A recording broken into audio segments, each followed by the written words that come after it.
મિત્રો, ગુજરાતના અમદાવાદમાં બનેલી આ સત્ય ઘટના તો થોડો સમય કાઢીને અંત સુધી જરૂર સાંભળજો. સુરેન્દ્રનગરના રહેવાસી એવા અવિનાશે બેંકમાં નોકરી પહેલું પોસ્ટિંગ વઢવાણા મળ્યું હતું. એટલે પહેલાં 8 વર્ષ તો જલસાથી પસાર થયા. પછી લગ્ન પછી તેની દીકરીનો જન્મ વધુ સમયગાળામાં રંગે પછી પતી ગયો હતો. પરીક્ષાઓમાં પાસ કરેલા પ્રમોશન મેળવ્યું હતું. અમદાવાદમાં પોસ્ટિંગ મળ્યા પછી ક્યાં રહેવું એનો સવાલ અઘરો હતો. દૂરના એક કાકાને ત્યાં 15 દિવસ ધામા નાખ્યા હતા. મકાન ભાડે લેવા માટે તે મથતો હતો. બેંકમાં એક મિત્રના બનેલું કનુભાઈ પ્રોપર્ટીનું લે વેચ કરતા હતા. એમના બતાવ્યા મુજબ તેમના 3 મકાન જોયેલા હતા. થોડું ભાડું વધારે હતું, વ્યાજબી હોય એ ગમે નહીં. ઓફિસના ચા પીવેતા વિવેકભાઈ પોતાના કનુભાઈને મુદ્દાથી વાત કરી. અખબારમાં અટચૂક જાહેરવાળા પાના એમાં ટેબલ પર પડ્યા હતા. એમાંથી અમુક જાહેરાતો ઉપર જુદા જુદા રંગના પેનથી એમણે નિશાની કરી હતી. એક જાહેરાત ઉપર આંગળી મૂકી એમણે અવિનાશને અને ચર્ચા પાસે જોયું. આજે એક પ્રોપર્ટી સાથે જાહેર આવી છે. મકાન સારું જોયેલું છે. 2 રૂમ ભાડે આપવાના છે. ઓળખાણ આવ્યો છું એટલે ખોટું નહીં બોલું. લગીર અટકી એણે ફોડે પાડ્યો છે. આગળના ભાગમાં મકાન માલિક રહે છે. તેમની ઉંમર 70 વર્ષનો ડોસો છે. થોડોક ચક્રમ છે. અગાઉ 2 જ પાડેલા આપેલો આ ભાડે રમવા આપેલો 11 મહિનાનો કોન્ટ્રાક્ટ હતો, પણ એ 4 જ મહિનામાં ભાગી ગયેલા. એની મિસિસે દર અઠવાડિયે ડોસા સાથે ઝઘડતી હતી. અર્ચના ચમકી. એણે શાસન નજરે કનુભાઈ સામે જોયું. ચિંતા ના કરો, ગભરાશો નહીં, એવી કોઈ ચિંતા નથી. કાકો ચક્કરીઓ છે, અસમજણ છે. મહાત્મા ગાંધીના ઝેરોક્સ કોપી જેવો જેન્ટલમેન છે, પણ ગાંધીજીના જેમ ચીકણો છે. ફળિયામાં લીંબુનું છોતરું કે ટપાલ ટિકિટ જેટલો કચરો દેખાય તો એકની કમાન છટકી. પાણી માટે ઝઘડો. બગાડ જુએ નહીં, બગડે નહીં. પૈસાને પણ કોઈની શરમ ના રાખે. 1લી તારીખને સાંજે સુધીમાં ભાડા રકમ હાથમાં આવી જોઈએ. ના આવે તો હાહાકાર કરી મૂકે. લાઇટનું મીટર બિલ અલગ છે, છતાં એમાંય વેડફાય લાગે તો વઢી પડે. આટલો થોડીક કાળજી રાખો તો વાંધો ના આવે. અદલ મારા પપ્પા જેવો સ્વભાવ છે. અર્ચના હસી પડી. એમના હાથ નીચે તાલીમ મળી છે એટલે વાંધો નહીં આવે. વાહ ભાઈ વાહ, તો પછી કશું કરો કંકુના. કનુભાઈ હસી પડ્યા. દલદી બચાવો માટે કાકાને આજે પોતાની રીતે છાપામાં જાહેર આપી છે એટલે પહોંચી જાઓ. અનુભવ વધારે એમણે સમજાયું. તમારી ઓફિસથી આટલું નજીક કોઈ મકાન ના ભાડામાં નહીં મળે. પાણીનો પ્રોબ્લેમ નથી. સરસ હવા, ઉજાસ. અમારે બહાર ગામ જવાનું થાય તો શ્યામ અને ઘરના બહાર બહેનને બેબી એકલા હોય તો પણ કોઈ ચિંતા નહીં. એવો સેફ એરિયા છે. આંખ મીચીને કાકાને બધી શરતો સ્વીકારી લેજો તો પણ ફાયદામાં જ રહેશું. ક્યારે ટોકે કે ચકચક કરે તો સાંભળી લેવાનું. રાઈટને એમ આભાર માનીને અવિનાશે સરનામું સમજી લીધું. વૃક્ષોથી ઘેરાયેલી સોસાયટી અર્ચનાને પહેલી જ નજરે ગમી ગયેલું. છાપાની બહાર બાઇક મૂકીને બંને અંદર પ્રવેશ્યા. છાપા અને ઓટલાની વચ્ચે વિસ્તારમાં સરસ મજાનો ફૂલછોડ હતો. ઓટલા પર કે ત્યાં બાંધેલા હિંચકા ઉપર કેસે માત્ર ધૂળ નહોતી. બારણું ખુલ્યું હતું. બંને હિંચકા પાસે ઊભા રહ્યા. અંદર આવ્યા. આ ગરમીમાં બહાર નહીં બેસાય. રણકારથી આજે વડીલ આવકાર આપ્યો. 70 વર્ષની ઉંમર પણ ટટ્ટાર, એક વીંટેળું શરીર, વાંછા બદામી રંગના સુતવાળ ઊભો, માથે આછા થઈ ગયેલા સફેદ વાળ અને ઘઉંવણો ચહેરો. ઉબર તંદુરસ્તથી ચમકતો સોફા પરથી ઊભો થઈને આવકારો આપ્યો. એ વખતે વડીલે અવિનાશનું નિરીક્ષણ કરી રહ્યા હતા. 34 વર્ષનો 6 ફૂટીયો ઊંચો યુવાન, પ્રભાવશાળી યુવાન, પાણીયાળી પારદર્શી આંખો અને ગોરો રંગ. બેસો વડીલ. શોભા તરફ ઇશારો કરીને બેસવાનું કહ્યું. એ ફ્રીજમાંથી પાણી આપ્યું. નામ તો દેવજી પટેલ, પણ ઉંમરના હિસાબે એમને બધા દેવજી કાકા કહે. દેવી દીકરું અમેરિકા રહે. ભાડું આવે તો જ ગેસ ઉપર કુકર ચડે એવી દશા નથી. એ તો વ્યવસ્થિત ફેમિલી હોય એ જ આશરો આપતો. ફટકે અને અઘુરે હિસાબ મળે. એકવાર જોઈ લો તો ગમે. આગળ વાત કરીએ. લાઇટ પંખા બંધ કરીને આગળ વધ્યા એટલે અવિનાશે અને અર્ચનાએ એમને અનુસર્યા. તમારી એન્ટ્રી સ્વતંત્ર છે. ગેસ અને લાઇટનું મીટર અલગ છે. પાછળની ખુલ્લી જગ્યા પણ ચોખ્ખી ચણાક હતી. કપડાં અને વાસણ માટે ચોકડી બહાર બાજુમાં હતી. અર્ચના ત્યાં તાકી રહી હતી એટલે દેવકાકાએ એને કહ્યું, પાણી સાચવીને વાપરવાનું, જરૂર હોય એટલે જ વાપરવાનું, છૂટ પણ બગાડ તો ના થવો જોઈએ. સાહેબે ભાડું આપવાનું, એના શ્રીમતે ચકલી ચાલુ ન રાખે એટલે મારો જીવ બળે. ટોકું એ મેડમ ઝપડવાથી સામે ઝઘડો નહીં, બંને રૂમ વિશાળ અને હવા ઉજાસ જોઈએ. પ્રભાવિત થયેલા અર્ચનાએ ખાતરી આપી, આ તમારું રસોડું ગેસ પાઇપલાઇન છે, આ પલંગ સોફા એ ટિફિનો સાચવીને વાપરવા. એમણે બંને જોયું. સ્વચ્છ હતા તો ત્યાં લક્ષણીય ટકે આંગણામાં પણ કચરો ના જોઈએ. ભાડું આપવામાં એટલે પહેલી તારીખે એમાં નહીં ચાલે. બધું કબૂલ હોય તો ખરેખર શાંતિથી રહેવાની ઈચ્છા હોય. આગળ વાત કરીએ. શ્યોર. અર્ચનાએ ચહેરો વાંચીને અવિનાશે તરફ આ પાડી. ત્રણેય આગળ વધ્યા. ઓરડામાં આવીને સોફા પર ગોઠવાયેલા સૌથી પહેલો અને શ્રેષ્ઠ કરી દઉં. 70 પૂરા થવા લાગ્યા છે એટલે ટ્રાફિક બહાર જવાતો નથી. દેવકાકાએ અવિનાશને સામે જોયું. રસોડામાં ચા દૂધ ઉપર ઉપયોગ કરું છું. બાજુના સોસાયટીમાંથી બહેન ત્યાંથી સવાર સાંજ ટિફિન આવી જાય છે.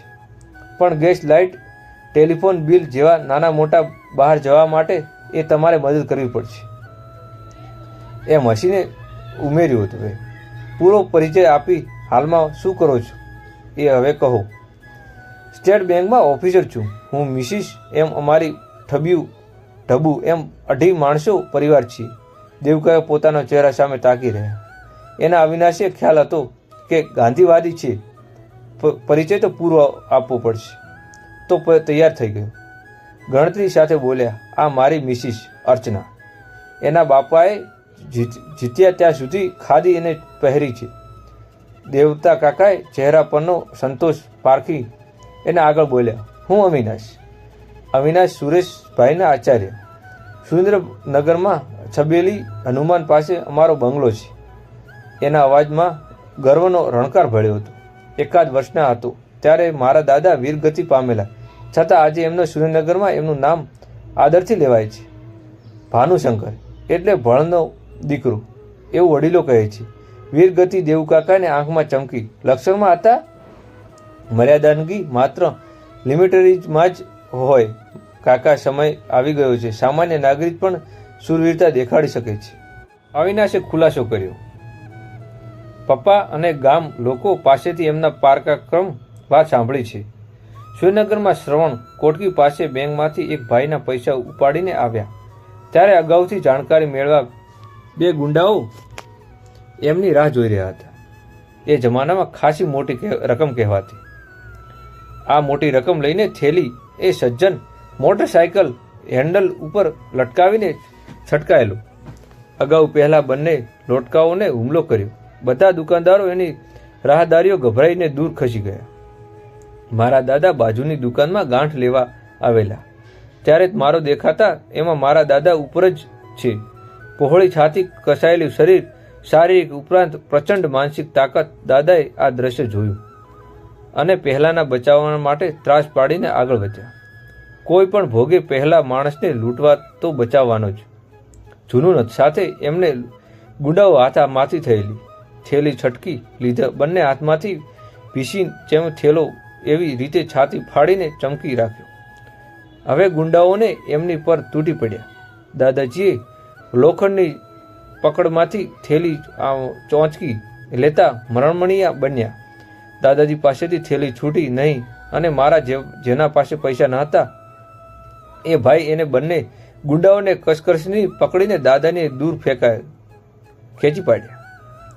તમાશો જોનાર લોકોએ જોઈને આ બંનેની મદદ આવી જશે, તકલીફ થશે, ઝડપથી તેને કામ પતાવવાનું પડશે એ વિચારીને એક ગુંડાને ખિસ્સામાંથી રામપુરા કાઢ્યો. દાદાએ બાવડા ઉપર બંને માર્યું તોય પકડી લીધા. હજુ શિકારની ભડવલમાં લે એ રીતે થેલાઓ જકડી રાખ્યા હતા. એમના બાવડામાંથી લોહી નીકળ્યું.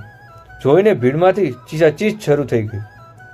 દરમિયાન કોઈ દુકાનદારે પોલીસને જાણ કરી દીધી હતી એટલે જીપ આવીને સાયલેન્સર અવાજ આવ્યો હતો. પોતાના પ્લાન ઊંધો પડવાનાર ઉપર દાજ કાઢતા હોય તે રીતે ગુંડાઓ મારા દાદાને મારી રહ્યા હતા. સ્માઇલથી દાદાજીએ પેટના અંદર એવી જ રીતે ગોળ ગુમાવ્યો કે દાદાજીને આંતરડામાં લોહી લુહાણ થયું પડ્યું. લથપથ શ્વાસ થંભી ગયો, છતાં થેલી તો પકડેલી જ રાખેલી. એ શ્વાસ છોડ્યો. આટલો બોલતા જ અવિનાશે દેવકાકા સામે જોયું તો સાવ અજાણ્યા માણસને મદદ કરવા માટે પોતાનો જીવ અને બલિદાન આપેલું આપનાર માટે વીરગતિ શબ્દ યોગ્ય નથી. ભારેખર વાતાવરણ વચ્ચે દેવકાકાએ આંખ બંધ કરીને આકાશ સામે બે હાથ જોડ્યા. વડીલ, મારા પરિવારના આ સંસ્કાર છે. ખિસ્સામાંથી ચેકબુક બહાર કાઢીને અવિનાશે દાદાને પૈસા આપવાનું કર્યું.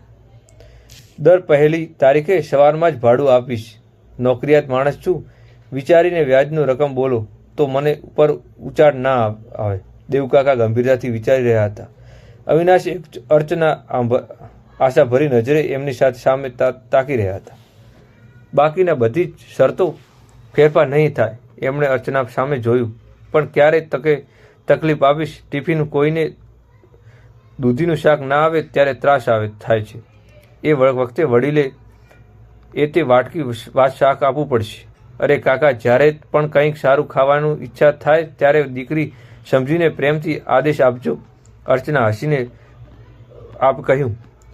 આપીશ, પછી મજા આવશે. અવિનાશે કહ્યું. એકવાર ફાઇનલ ભાડું કહી દો તો હું ભાડાની વાત કરે ત્યારે માથામાં થોડાક વાગે છે. દેવકાકાએ ઊભા થઈને અવિનાશને માથા પર હાથ મૂકીને અવિનાશને અને અર્ચનાને આશ્વાસનથી એકબીજાને સામે તાકી રહ્યા. અરે બેટા, મારા જીવ બચાવવા જેણે પોતાનો જીવ જોખમમાં મૂક્યો છે, મારા પૈસા બચાવવા પ્રાણથી પણ પરવા નહોતી, એના પોતે જોડે પૈસા પરોળો કરું તો પપ્પા? થોડું દેવકાકા અવાજ ભીનાથી પડી.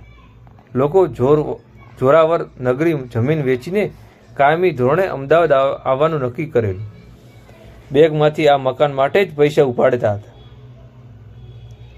સમય 3 લાખ એટલો, આજનો તો 3 કરોડ થાય. દીકરા, મારો થેલો પકડીને દલપત મારા દાદાજીનું દ્રશ્ય તો હજુ નજરે સામે તરે છે. આંખમાં જાળી આવી જાય છે. અને અવિનાશ સામે જોયું. તારા દાદાજીએ ખુદાર અને ખુમારથી છલકાતો હતો. એટલે તમને મફત રહેવાનું ના ગમે એટલે સમજું છું. દર પહેલી તારીખે તમારા માટે 51 રૂપિયા આપવાની ભીની આંખે મોં મકલી એમણે ઉમેરી. બાકીની શરતો કોઈ છૂટકા નહીં. કાલે જે પરમ દિવસે સામાન લઈને આવી જજો. મિત્રો, આ ઘટના, આ વિડીયો તમને સારો લાગ્યો હોય તો ચેનલને લાઈક કરો, શેર કરો, સબસ્ક્રાઈબ કરો. જો તમે પણ આ દાદાની જેમ પ્રામાણિકતા ધરાવતા હો તો ચેનલને અવશ્ય સબસ્ક્રાઈબ કરજો. મિત્રો, એમના દાદાને ખૂબ જ વિશ્વાસ હતો અને તેમની મદદ કરી હતી. બીજા લોકોને મદદ કરવું એમાં કોઈ ગુનો નથી. એ સારી વાત છે. એટલા માટે ચેનલને લાઈક કરો, શેર કરો, સબસ્ક્રાઈબ કરો. અને જો તમે કુંવારા હો તો કોમેન્ટ બોક્સમાં જય શ્રી રામ લખવાનું ભૂલતા નહીં. અને જો સાચીદા હો તો જય માતાજી લખજો. મિત્રો, તમને વિડીયો સારો લાગ્યો હોય તો ચેનલને લાઈક કરજો, શેર કરો અને સબસ્ક્રાઈબ કરજો.